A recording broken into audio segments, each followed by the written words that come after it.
Bonjour Stéphane, Bonjour Pierre-Antoine. bienvenue pour la nouvelle vidéo de Regard Libre. Donc aujourd'hui, on va commenter un Avec article. plaisir. Ouais, on va commenter un article de Benoît Malbranc de l'Institut Copé qui s'appelle Spéculation et marché financier. Donc c'est un article que tu as publié sur le site Vue d'ailleurs, sur ton site Vue d'ailleurs. Extrait donc du bouquin Libre. Yes. Peut-être tu peux juste. C'est effectivement sur Vue d'ailleurs, parfois, en tout cas toutes les semaines, je reprends un des articles de soit de Libre 1 ou de Libre 2.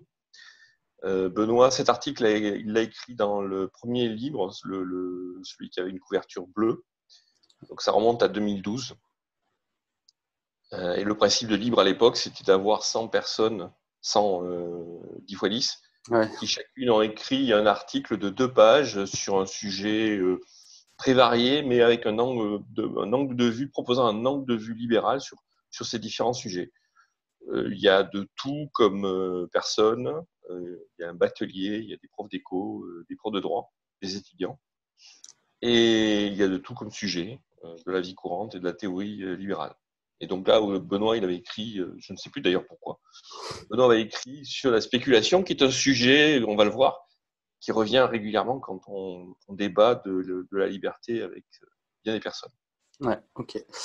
Pour introduire le sujet, il part sur la notion auprès du grand public de la spéculation. On se souvient de Hollande en 2012 qui disait « Mon ennemi, c'est la finance », et donc par extension tous ces mécanismes de spéculation financière. Et Oui. dans l'article, Benoît note qu'en gros, il y a cette sorte de dichotomie entre l'investissement et la spéculation. D'un côté, l'investissement, ça serait bien, et la spéculation, ça serait mal. Tout à fait. Moi, je vois pas trop la différence, mais peut-être qu'on peut discuter de ça. Déjà, quelle différence pourrait y avoir entre l'investissement et la spéculation? C'est effectivement la question de fond. C'est la bonne question et effectivement, souvent les gens nous reprochent aux capitalistes, au capitalisme, aux investisseurs ou je sais pas moi, aux bourses, aux banquiers et autres de faire de la spéculation. Et par contre, effectivement, le petit porteur qui place ses actions en bourse, qui a un petit portefeuille de 500 balles ou même de 1000 balles et qui les met dans quelques actions ou même dans une entreprise locale, etc., lui sera un investisseur. Ouais. Et ça serait bien, alors que le spéculateur, c'est pas une bonne chose. En fait, en réalité, c'est exactement la même chose. Spéculer, c'est faire le pari que l'investissement qu'on va faire, quel que soit cet investissement, on en parlera, je suppose, va bien se passer. C'est-à-dire qu'effectivement, l'argent qu'on met dans un projet, que ce soit direct ou indirect, direct, c'est quand on met l'argent dans une entreprise directement. Indirect, c'est quand on achète des actions, par exemple, de l'entreprise. Donc, on n'est pas directement acteur. Mais dans les deux cas, on fait le pari que, bien sûr, ce projet va bien se passer, que l'entreprise va prospérer et que donc l'argent qu'on a ainsi investi va nous rapporter quelque chose. Donc l'investisseur, lui, a priori, il y aurait des investisseurs qui investiraient dans des choses qui sont bien et des spéculateurs qui investiraient dans des choses qui sont mal. C'est ça, implicitement. Implicitement, c'est ça, ouais. Mais on ne dit jamais qu'est-ce que c'est qui est bien et qu'est-ce que c'est qui est mal. Oui, parce qu'au final, on espère toujours tirer profit de son investissement. Quand Exactement. on achète un appartement, on n'espère pas qu'il va perdre de la valeur. Voilà. Est-ce que quand on achète, tu as raison, est-ce que quand on achète un appartement, on dit qu'on investit dans un appartement? Mais pourtant, il y a aussi des spéculateurs immobiliers. Ouais. Quelle est la différence? Quelle est la différence? Un spéculateur immobilier, il va probablement faire construire un bâtiment. Ça va sûrement être, par exemple, un promoteur. Un promoteur pour être un spéculateur. Il va dépenser des sommes assez considérables pour faire construire un bâtiment. Il va le découper en appartements. Il va revendre appartement par appartement à des gens qui, eux, vont investir. Bon. Et si tout se passe bien, effectivement, il espère, au bout du compte, rentrer dans ses sous et faire un bénéfice à très long terme sur des sommes colossales. Donc, apparemment, ça ne serait pas bien parce qu'il aurait dépensé beaucoup plus de sous et qu'il aurait profité ou exploité les propriétaires qui, eux, ont investi. Et en fait, c'est la même chose. C'est au contraire, il a rendu service aux propriétaires puisqu'il leur a permis d'acheter des appartements que sinon, dont ils n'auraient pas disposé. Donc, c'est la même chose. Et ça va même plus loin, en fait. Ça, je pense, on rebondira, je pense, dessus, mais ça va même plus loin. Non seulement il n'y a aucune différence entre investir et spéculer, mais spéculer, c'est une chose qu'on fait tous, à tout moment, dans tout ce qu'on peut imaginer faire. Je dis souvent dans nos vidéos, je prends toujours la vidéo elle-même comme étant un sujet d'intérêt, mais là, encore une fois, toi et moi, en ce moment, en faisant cette vidéo, nous spéculons sur le fait qu'elle va avoir un impact, qu'elle va toucher des gens, qu'elle va intéresser des gens. Donc, elle va avoir un retour sur investissement qui est l'information que nous allons donner aux gens. Nous spéculons sur la qualité de la vidéo et nous spéculons sur son impact. Il n'y a aucune différence. Tout le monde spécule à tout moment sur ce qu'il fait. Et s'il n'y avait pas de spéculation, il n'y aurait pas simplement d'action, on ne prendrait tout simplement pas de décision. Ouais, ou on ferait d'autres décisions. Parce que toutes les actions qu'on fait, on espère toujours que le résultat soit positif. Et voilà, on espère toujours que les choses vont bien se passer. Donc bon, c'est vrai que… Agir, prendre des décisions et agir, comme te dirait Ludwig von Mises qui fait de la praxéologie, etc. Agir, c'est décider, c'est faire le pari que l'action qu'on mène va avoir un résultat positif qui est celui qu'on espère avoir. Ok, donc on va passer à la suite. Il y a un point intéressant, un point plus technique dans l'article qui dit que le spéculateur limite la volatilité des prix. Est-ce que tu pourrais nous expliquer un peu ce phénomène ? Oui, c'est plus technique, mais c'est aussi très intéressant. Ce que prend, je crois, comme exemple Benoît, c'est dans le domaine notamment agricole, mais pas seulement, c'est un agriculteur qui récolte, je ne sais pas moi, du maïs ou du blé, etc. Par définition, les récoltes, c'est extrêmement saisonnier. À un moment donné, il y a des récoltes et puis pendant tout l'hiver, elles ne sont pas là. Donc, par définition, la loi de l'offre et la demande faisant, juste après les récoltes, le blé arrive de partout en même temps. Donc, les prix ont tendance à s'effondrer puisque le blé tout d'un coup devient disponible. Alors que pendant l'hiver, il n'est plus là et donc au contraire, là, les prix vont remonter. Et donc, si on laisse faire les choses de manière complètement naturelle, le prix du blé va s'effondrer au moment où justement le blé arrive. Et donc, au moment où le paysan, l'agriculteur a besoin de sous, le prix s'effondre. Et à l'inverse, en plein hiver, c'est au moment où nous, on aimerait avoir du blé pour manger du pain, il n'y en a plus, et donc les prix explosent, et c'est le consommateur, à cette fois-ci, qui subit le truc. Donc les prix, par définition, en domaine de l'agriculture, sont complètement cassés. Le spéculateur, qu'est-ce qu'il va faire ? Il va acheter du blé en grande quantité, au moment où il y en a, et il va le stocker. C'est pour ça que, par exemple, en campagne, on voit des grands silos, des zones de stockage de blé, etc. C'est des gens qui ont acheté du blé en grande quantité et qui le stockent. Et par définition, ils le stockent en espérant faire un profit en le revendant plus tard.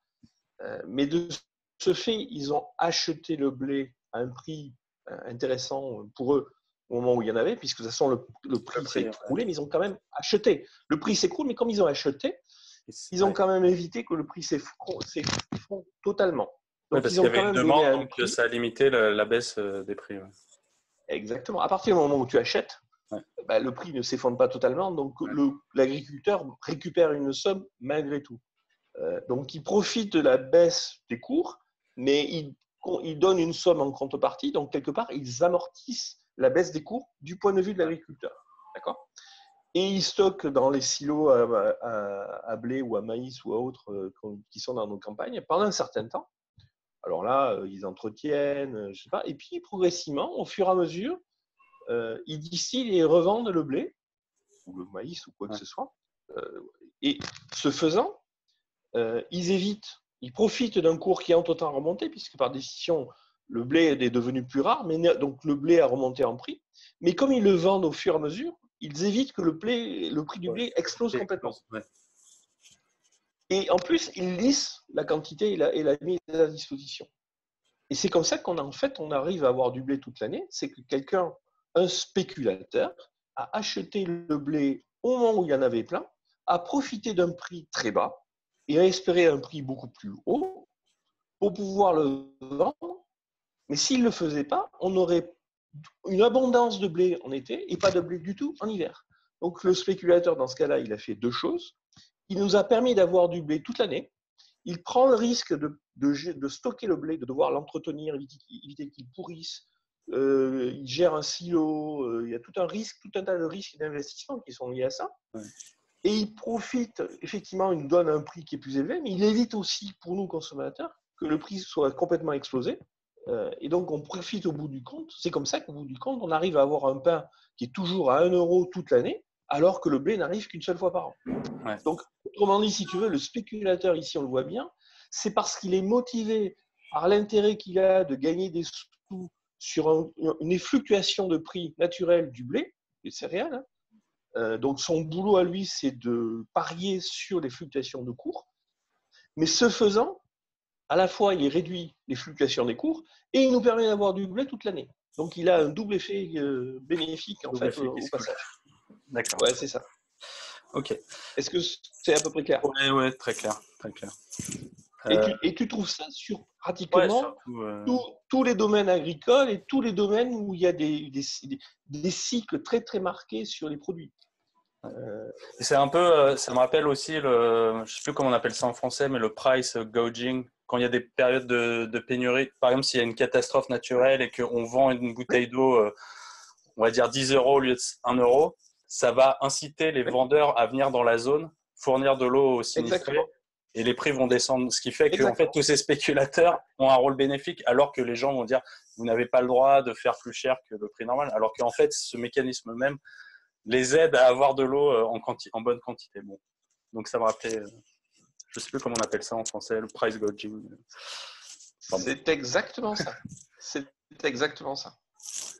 Ok. Ouais. C'est pas très compliqué, mais comme c'est on un peu apprend pas l'économie à l'école, il faut ça peut être un peu contre-intuitif de prime abord, donc c'est vrai qu'il faut l'expliquer. C'est important d'expliquer. Bien sûr. Donc ensuite, Bien sûr. Ouais. Donc ensuite, Benoît finit l'article sur en expliquant que les profits du spéculateur sont la mesure de son utilité sociale. Et moi, quand j'ai lu ça, en fait, je me suis dit, tout profit résultant de ton action, de ton métier, des services que tu vas rendre à autrui, pour moi, tous ces profits sont la mesure de ton utilité sociale. Et je voulais justement rebondir là-dessus parce que ces derniers temps, on nous parle de responsabilité sociale d'entreprise, que l'entreprise doit apporter autre chose que le profit, doit chercher autre chose que le profit, une utilité sociale. Et moi, je comprends pas parce que l'utilité sociale, c'est justement de faire du profit. Faire du profit, ça révèle que le service que tu rends aux gens est bien et enfin voilà, répond à une demande des gens et tu leur rends service. Donc c'est ça l'utilité sociale. C'est exactement ça. Donc je sais pas si tu veux. C'est exactement ça, mais on va reprendre un petit peu. Ouais. On va reprendre. Non, mais tu as tout dit, c'est bien. Mais on va essayer de le reprendre quand même. Oui, le premier, effectivement, c'est le profit. Le profit du spéculateur est-il une bonne chose? Oui, bien sûr. Et sinon, on ne chercherait pas à faire du profit et les entreprises en général seraient un mal, mais bon, si l'Occident a réussi, c'est justement parce qu'il a compris l'intérêt social de l'entreprise, je pense, de manière consciente ou inconsciente. Et oui, on l'a vu dans l'histoire du blé que j'ai raconté, le spéculateur fait un profit, mais c'est parce qu'il est à l'affût de ce profit qu'en même temps, il fait tout un travail pour distribuer le blé. Donc, le profit qu'il retire se manifeste par l'intérêt qu'on le service tire, qu'il a nous, rendu. qui est, on a du blé disponible toute l'année. Exactement. Donc, ça amène effectivement à ce que tu dis, c'est le profit est un... Il y a une hypothèse dans moi à ça. Hein. Le profit dans un business, qui respecte, qui est honnête et qui ne va pas forcer les gens. Voilà. Il faut que ce soit un travail honnête. On va voir pourquoi. C'est important ce point-là. Mais si on reprend l'exemple du spéculateur de blé, en supposant qu'il ne trafique pas le blé, qu'il le garde en bonne condition, qu'il le vende au prix du marché normal, le mec, il tire un profit et ce profit est un indicateur de son utilité sociale. Et c'est vrai de toute activité entrepreneuriale. Le profit de l'entreprise, quelle que soit l'entreprise, est directement un indicateur d'utilité sociale. Pourquoi? C'est parce que quand on vend et on achète, je te vends comment on dit, un faisceau de blé, je ne sais plus comment on dit, un ballot de blé, je ne sais plus le terme, peu importe. Un quintal, c'est quoi, des quintaux? Et oui, un quintal, on va dire un quintal, oui, mais un autre terme, il me semble, mais bon, peu importe. Un boisseau. Un boisseau, ah oui, d'accord. Oui. Je te vends un boisseau de blé, tu m'achètes un boisseau de blé, donc j'échange un boisseau de blé avec, je ne sais pas combien ça peut coûter, 100 euros, on va dire. Bon, cet échange, il est spontané, volontaire, il n'y a rien qui le contraint, tu es d'accord, tu n'es pas d'accord, on négocie le prix, à partir du moment où on est d'accord sur le boisseau et sur le prix, on échange. Ça, si moi, je redis quelque chose qu'on a déjà dit, mais moi, si je l'accepte, c'est que je considère que je gagne avec les 100 euros, et toi, si je te donne le boisseau de blé, tu gagnes avec le blé. Donc, on gagne tous les deux. Ouais. À partir du moment où on gagne tous les deux, c'est que le profit que moi je fais est le reflet du profit ou de l'intérêt que tu as toi de ton côté. Et c'est là que rien que ce point, il est important de dire que les deux ont gagné quelque chose. Oui. Parce que quand tu en parles, les gens pensent que en fait tu gagnes que quand tu récupères de l'argent, mais pas quand tu récupères un service. Oui. Non, mais... oui, voilà, c'est le fameux truc du gâteau de Mélenchon. Ouais. Il n'a pas compris qu'il n'y a pas un gâteau, il y a autant de gâteaux qu'il y a de personnes. Je peux répéter ça. Ouais. Il n'y a pas un seul gâteau dans l'économie. Il y a autant de gâteaux qu'il y a de personnes. Chacun a un gâteau. Et chacun vend un bout de son gâteau et récupère un autre morceau de gâteau. Il n'y a pas un gâteau, il y a une infinité de gâteaux. Donc, je reprends mon exemple. Ouais. Si je te revends du blé, que tu me donnes des sous, moi je gagne des sous, je suis content parce que j'ai des sous, c'est-à-dire que j'ai gagné avec des sous, et toi tu es content parce que tu as gagné avec du blé. Ouais. Donc on gagne tous les deux. Et donc le profit que je fais avec mes 100 euros, toi tu le fais avec ton blé. Donc le profit que fait une entreprise est à la hauteur du service qu'elle a rendu à ses clients. Donc tout profit d'une entreprise est indicateur d'un gain ou de service apporté à sa clientèle.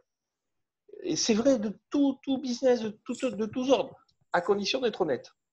Ouais. Ce point est important, c'est que quand tu vas dans un service public, par contre, ça ne marche pas.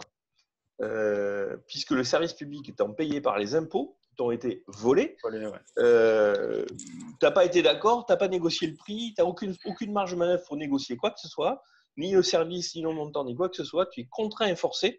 À partir du moment où tu es contraint et forcé, la logique ne tient pas. Donc, et aussi, on pourrait parler aussi de grandes sociétés qui se mettent, qui font du lobbying auprès des États pour mettre des limitations et des régulations pour empêcher les petits de rentrer. Ça aussi, quelque part, il faudrait une vidéo. Il faudrait faire une vidéo sur ça, mais... Il faudrait une vidéo là-dessus, mais oui, ça rentre aussi. Mais si on reste juste sur l'entreprise de base telle qu'on la connaît, la PME, l'entreprise de proximité, voilà, les affaires normales qu'on fait tous les jours, donc des affaires honnêtes, qui ne sont pas contraintes, qui ne sont pas basées sur les impôts ou des trucs comme ça, le profit est toujours indicateur du service rendu à la clientèle. Et c'est vrai pour tout type de business, y compris pour les spéculateurs. Et comme tu dis, à partir du moment où on a identifié ça, le rôle social de l'entreprise, la question ne se pose pas. En fait, si tu veux, le rôle social de l'entreprise, c'est de faire du profit et le plus de profit possible. Parce qu'à partir du moment où tu fais beaucoup de profit, c'est que tu rends beaucoup de services. Et c'est aussi simple que ça. Il ne faut pas chercher midi à 14h. Les entreprises qui se masturbent d'esprit à se demander à quoi elles servent, si tu veux, ça fait peur, quoi. Ouais, alors, je me rappelle, je sais pas, moi. Je suis allé dans quelques réunions comme ça, j'avais envie de faire Alors, je me demande bien quelle peut être mon utilité sociale. Je suis une entreprise, bonjour, je suis une entreprise, je sais pas moi, EDF, je dis n'importe quoi, truc, machin, truc, je me demande bien à quoi je pourrais bien servir, franchement. Est-ce que je suis censé faire du profit? Non, c'est pas bien de faire du profit. Ah ben alors, je fais quoi? Ah ben j'ai une responsabilité sociale. Ah oui, et c'est quoi? Embaucher des gens? D'accord? Il y a Pôle emploi aussi pour ça. C'est vendre des trucs? Ah non, c'est pas bien de vendre. Non, mais ça n'a pas de sens. C'est ridicule, quoi. Je suis patron d'une boîte et je sais même pas pourquoi je suis patron de la boîte. Il y a un truc. Enfin bon, on marche complètement sur la tête. Complètement. Donc, si Bruno Le Maire nous regarde, qu'il arrête ce projet de rôle social ou de l'entreprise. Mais tu sais que j'ai travaillé dans un certain nombre de grandes boîtes. Ouais. Ou pour un certain nombre de grandes boîtes. Avec des gens, a priori, qui sont censés être culturés, bien instruits, avec un pédigré, etc. J'ai eu ce genre de discussion il y a un an et demi avec un de mes homologues dans une de mes boîtes antérieures. Donc, des gens, sincèrement, qui sont cadres sup. Dans une grande boîte internationale, pas le truc de quoi, une boîte un peu visible. J'ai eu exactement cette discussion-là. J'ai dit la même chose, évidemment. Et je me suis fait, si tu veux, les mecs m'ont dit « Ah non, je ne suis pas d'accord. Ouais. La responsabilité sociale, c'est important. » Tu te rends compte? Non, mais parce que j'ai les mêmes discussions. Enfin, moi, c'est pareil. Tu es dans une super boîte, truc machin, et tu ne sais même pas pourquoi. Ouais, non, mais c'est ça. Et tu te dis, mais enfin, bien sûr que vous avez un but, bien sûr qu'il y a un objectif à cette boîte. Enfin, vous vendez des produits, rendez des services, bah, c'est ça votre objectif. Cherchez pas autre chose, faites votre boulot, c'est tout. C'est peut-être ça le problème. C'est faites votre boulot, c'est peut-être ça. C'est ça, tout à fait. Arrêtez de vous poser des questions. Ouais. Bon. Et ce sont les clients qui sont là pour vous rappeler c'est quoi votre job. C'est les clients qui vous rappellent ce que votre job doit être. C'est pas Bruno Le Maire ou je sais pas quoi. Ce sont les clients. Si tu rends service, tu vas être content, ça va se régler tout seul. C'est bon. Et donc voilà, investissement, spéculation, profit, utilité sociale de l'entreprise. Revenons à des choses simples, quoi. Revenons à des choses simples. L'échange est une bonne chose pour tout le monde. Le profit est une bonne chose pour tout le monde. L'entreprise est ce qui sauve le monde et rend service à tout le monde. Et gagner des sous, c'est une bonne chose. Tout le monde en profite. C'est aussi simple que ça. Ouais. Sur ces bonnes paroles, on va s'arrêter là. Très bonne conclusion. Merci Stéphane. Merci. Je t'en prie. À bientôt.